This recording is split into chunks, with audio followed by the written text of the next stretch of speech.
Dans ces petits postes de santé érigés au milieu du camp où vivent plus de 10 000 personnes, une dizaine d'enfants attendent pour une consultation. Willy est infirmier permanent ici au poste. Je peux dire par jour, au minimum c'est 68 enfants par jour. Quand on a un cas qui nous semble un peu compliqué, nous le référons à l'hôpital et la prise en charge est supportée par Save the Children. Diarrhée, infection respiratoire et paludisme sont les maladies fréquentes et surtout chez les enfants de moins de 5 ans. Avec son bébé d'1 an, Janine Zouzi attend comme les autres mamans.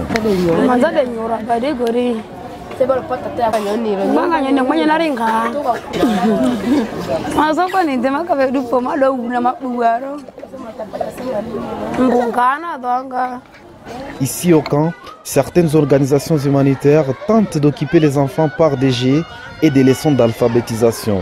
Dans un hangar, plus de 900 enfants sont accueillis et jouent sous les des accompagnateurs comme Vossi Siméon. Depuis qu'on a commencé, nous sommes à 969 enfants qui ont fréquenté le centre.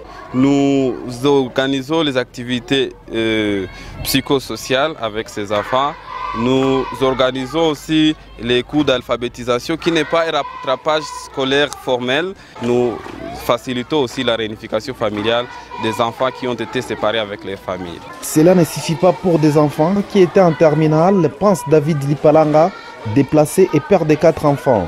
Watoto yetu iko nachelewa bure hapa, hakuna masomo, hakuna pasi ya kulala vile vile. Mwaka ile tunaisha poteza.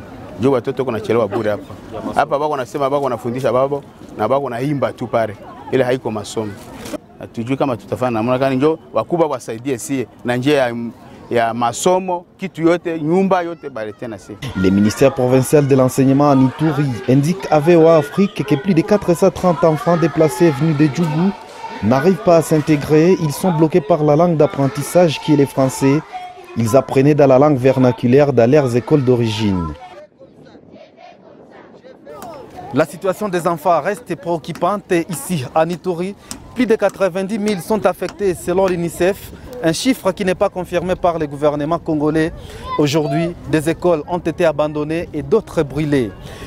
Ces enfants apprennent aujourd'hui des cours de rattrapage et d'alphabétisation ici, même dans les sites de déplacés. Charlie Kassereka pour VOA Afrique à Bunia, à Ituri.